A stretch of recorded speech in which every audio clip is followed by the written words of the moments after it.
kaligrafi itu apa sih?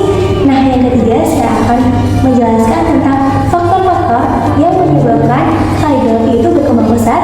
Yang keempat, saya akan menjelaskan sejarah perkembangan kaligrafi di Indonesia. Yang kelima, saya akan menjelaskan tentang fungsi dari kaligrafi itu apa. Dan yang terakhir, saya akan menjelaskan tentang jenis-jenis kaligrafi. Nah, yuk kita simak dan mari kita bahas bersama 6 pokok pembahasan dalam video kali ini ya. Yang pertama nih, kita akan membahas tentang pengertian dan juga sejarah kaligrafi. Nah, di sini saya akan membahas tentang pengertian dari kaligrafi secara etimologi dan juga dari segi terminologi. Nah, secara etimologi, kata kaligrafi berasal dari bahasa Yunani, kaligrafia atau kaligrafos. Kalos berarti indah dan grafo berarti tulisan. Nah, dengan demikian, kaligrafi mempunyai dua unsur, yakni tulisan atau aksara dan juga keindahan atau nilai estetis. Nah, dalam bahasa Arab, kaligrafi disebut juga khat, yang berarti dasar garis, coretan pena atau tulisan tangan. Nah, sedangkan secara terminologi, secara eksplisit dikemukakan oleh Syekh Samsuddin Al-Afghani atau ahli kaligrafi dalam kitabnya Irsyad Al-Qasid pada bab Hasyar Al-Ulum.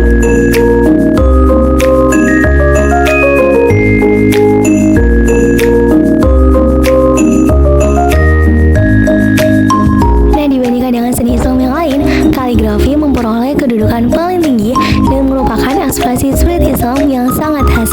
Nah, oleh karena itu, kaligrafi sering disebut sebagai seninya seni Islam. Nah, keistimewaan kaligrafi dalam seni Islam terlihat terutama karena merupakan suatu bentuk pengejawantahan firman Allah yang suci. Nah, di samping itu, kaligrafi merupakan satu-satunya seni Islam yang dihasilkan murni oleh orang Islam sendiri. Tidak seperti jenis seni Islam lain seperti arsitektur, seni lukis, dan ragam hias yang banyak mendapat pengaruh dari seni dan seniman non-muslim.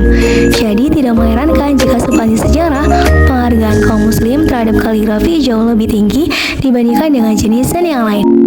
Nah, berikut ada beberapa teori tentang awal mula sejarah munculnya kaligrafi. Di antaranya ada 4 teori, yaitu yang pertama ada teori Taufiki, yang kedua ada teori selatan, yang ketiga teori utara, dan yang terakhir ada teori baru. Nah, pengertian dari teori Taufiki. Munculnya teori ini bersumber dari penafsiran terhadap sumber-sumber Islam, yaitu Al-Quran dan As-Sunnah. Teori ini mengungkapkan bahwa bahasa Arab adalah pemberian dari Allah Taufiki kepada Nabi Adam dan nabi-nabi lainnya. Nah, selanjutnya teori selatan. Menurut teori ini, bahasa Arab bersumber dari masyarakat Himyar di wilayah Yaman, sebelah selatan Jazirah Arab. Bahasa ini berkembang seiring dengan luasnya wilayah negeri Sabah dan juga Himyar. Nah, yang ketiga yaitu ada teori utara. Teori ini juga menganggap bahwa tulisan Arab bukan semata-mata pemberian langsung dari Allah, tetapi proses perkembangan yang dilakukan oleh manusia itu sendiri. Nah, teori ini disebut juga dengan teori Hiro. Teori ini didukung oleh data-data fisik yang berupa batu ukiran dengan tulisan model dan batik. Nah, yang terakhir yaitu teori baru. Teori ini banyak digunakan oleh kalangan peneliti. Nah, menurut teori ini, tulisan Arab berasal dari Al-Anbat atau Nabatea. Mereka adalah masyarakat Arab yang berada di bawah pengaruh peradaban dan budaya Aramik, di mana bahasa yang digunakan adalah perpaduan antara bahasa Arab dan bahasa Aram. Pusat pemerintahnya berada di Batra. Oleh karena itu, tulisannya disebut tulisan Aram. Nah, selanjutnya kita akan membahas tentang perkembangan dari seni kaligrafi. Jadi, sebelum kedatangan Islam, bangsa Arab kurang terbiasa membaca dan menulis. Mereka lebih menyukai tradisi menghafal, syair, nama silsilah, transaksi atau perjanjian yang disampaikan dari mulut ke mulut tanpa dicatat. Nah, hal ini hanya beberapa kalangan tertentu, seperti kalangan bangsawan Arab yang menguasai keterampilan membaca dan menulis. Sampai pada masa awal Islam, yakni zaman Rasulullah dan zaman Khulafa Ar-Rasyidin, yaitu Khalifah Abu Bakar As-Siddiq, Umar bin Khattab, Utsman bin Affan, dan juga Ali bin Abi Thalib. Sehingga corak kaligrafi masih kuno, Islam menghendaki orang Islam belajar menulis pada masa ini. Sebagian sumber-sumber sejarah menyebutkan bahwa ada 17 laki-laki dan 7 wanita yang bisa menulis di Mekah saat itu, dan sebagian sumber lain menyebutkan terdapat 42 orang penulis. Rasulullah SAW telah memerintahkan kepada para tawanan perang Badar untuk mengajari kaum muslimin menulis, sehingga muncullah para sahabat yang ahli dalam menulis atau melakukan pencatatan ayat-ayat Al-Quran seperti Zaid bin Sabit, Ali bin Abi Thalib, dan lain-lain. Sehingga pada masa-masa awal Islam mulai berkembang jenis khat Al-Khairi, Al-Anbari, dan Al-Kufi. Selanjutnya jenis khat ini pun berkembang pada masa Umayyah. Nah, berikut ada beberapa periode dalam perkembangan seni kaligrafi. Yang pertama yaitu periode Umayyah, selanjutnya ada periode Abbasiyah, dan yang terakhir yaitu periode lanjut atau pasca Abbasiyah. Nah, untuk periode yang pertama yaitu periode Umayyah, memasuki zaman kekhalifahan Bani Umayyah yaitu tahun 661 sampai 750, mulai timbul ketidakpuasan terhadap khat Kufi yang dianggap terlalu kaku dan sulit digoreskan. Lalu mulailah pencarian bentuk lain yang dikembangkan dari gaya tulisan lembut atau non-Kufi, sehingga lahirlah banyak gaya. Jenis khat yang terpopuler diantaranya adalah Tumar, Jalil, Nisf, Sulus, dan Sulusain. Khalifah pertama Bani Umayyah yaitu Muawiyah bin Abu Sufyan adalah pelopor pendorong upaya pencarian bentuk baru kaligrafi tersebut. Nah, memasuki periode yang kedua yaitu periode Abbasiyah, yaitu pada tahun 750 sampai 1258. Gerakan perkembangan seni khat telah mencapai masa keemasan pada masa ini yang disebabkan motivasi para khalifah dan juga perdana menteri Abbasiyah, sehingga bermunculan kelompok para kaligrafer yang ulet dan juga jenius. Nah, memasuki periode terakhir yaitu periode lanjut atau pasca Abbasiyah. Sementara itu di wilayah Islam bagian barat atau Maghribi yang mencakup negeri Arab dekat Mesir, termasuk Andalusia atau Spanyol, pada abad pertengahan berkembang bentuk tulisan yang disebut khat Maghribi atau Kufi Barat yang terdiri atas cabang khat Qayrawani, Andalusi, Farsi, dan juga Sudani. Di sini telah dikembangkan pula Sulus Andalusi dan Naskhi Andalusi. Nah, di Indonesia sendiri gaya Kufi ini terdapat di berbagai makam kuno, terutama yang imported. Tetapi lebih lazim lagi kaligrafi gaya Naskhi. Pada kaligrafi makam, selain memuat petikan-petikan ayat, basmalah, syahadat atau salawat Nabi, kerap kali memuat nama si wafat berikut tahun wafatnya, bahkan ada yang memuat silsilah. Seni kaligrafi Islam Nusantara selain pada makam atau nisan, juga terdapat pada media lain seperti di luang atau lokal, kertas atau impor, lontar, kayu, logam, kaca, dan bahan lainnya. Bahkan pada perkembangan kemudian, karya kaligrafi juga muncul melalui media kaca atau kanvas dan juga batik. Nah, selanjutnya kita akan membahas tentang faktor-faktor yang menyebabkan kaligrafi berkembang pesat.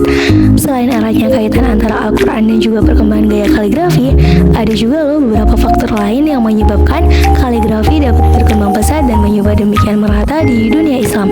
Nah, berikut ini faktor-faktor yang menyebabkan kaligrafi berkembang pesat. Yang pertama, pengaruh ekspansi kekuasaan Islam. Setidaknya ada 3 hal berkaitan dengan ekspansi kekuasaan Islam yang setelah wafatnya Nabi Muhammad segera meluas jauh keluar Jazirah Arabia. 3 hal tersebut adalah urbanisasi besar-besaran ke wilayah baru, pertemuan budaya antara Islam dan budaya wilayah taklukan, dan yang terakhir yaitu proses Arabisasi pada wilayah tersebut. Nah, faktor yang kedua yaitu peran raja dan elit sosial. Pesatnya perkembangan kaligrafi Islam sangat erat kaitannya dengan dukungan dan fasilitas yang diberikan oleh raja dan kaum elit sosial yang memungkinkan seniman muslim mengembangkan kreativitasnya. Nah, dari catatan sejarah didapatkan banyak bukti tentang hal ini. Diceritakan bahwa gaya tulisan tumar atau lembaran halus daun pohon tumar diciptakan atas perintah langsung Khalifah Muawiyah, dan gaya ini kemudian menjadi tulisan resmi pemerintahan Daulah Umayyah. Pada masa Daulah Abbasiyah dan pemerintahan berikutnya, perhatian istimewa terhadap kaligrafi semakin kuat, sehingga kitab Al-Fitris karangan Al-Nadib, sebuah karya monumental ensiklopedis yang pantas dijuluki rekaman peradaban dalam arti sesungguhnya, menunjukkan hal ini. Yang faktor yang ketiga yaitu pengaruh perkembangan ilmu pengetahuan.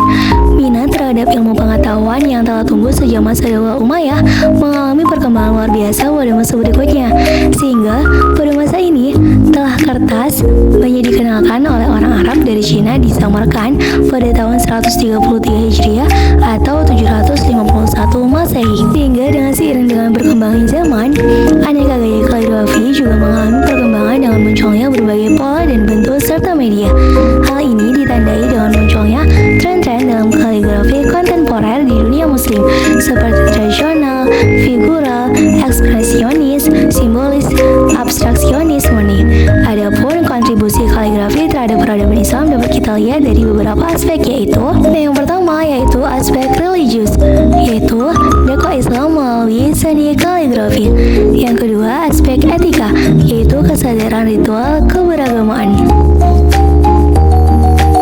Nah, pembahasan selanjutnya kita akan membahas tentang sejarah perkembangan kaligrafi di Indonesia.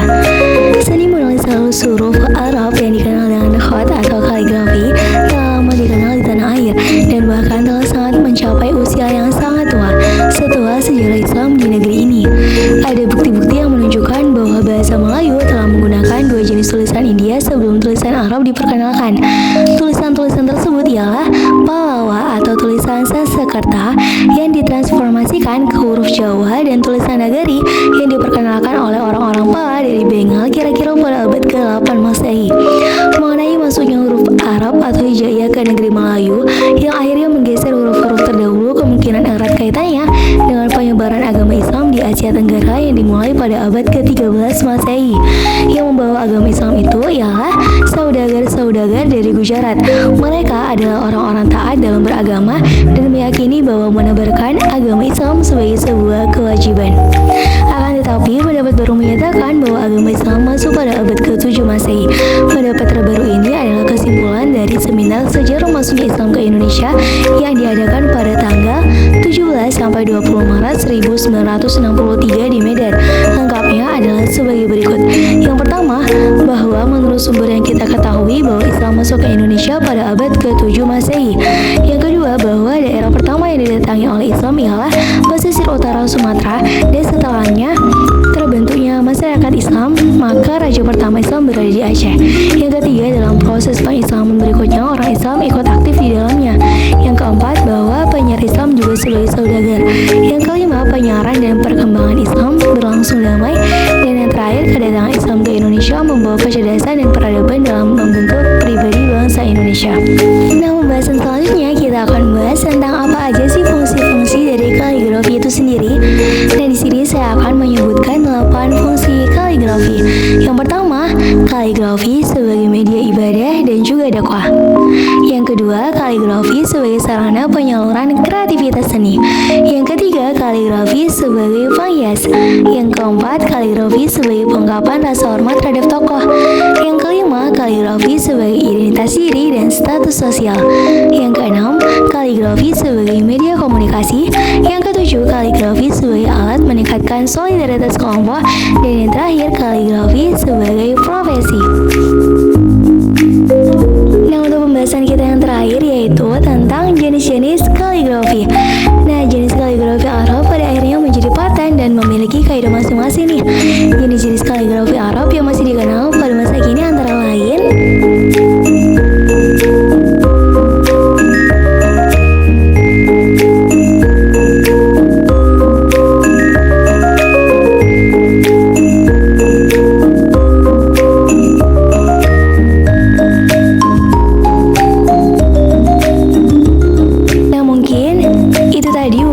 penjelasan tentang materi sejarah perkembangan kaligrafi dalam mata kuliah Khat Al-Arabi.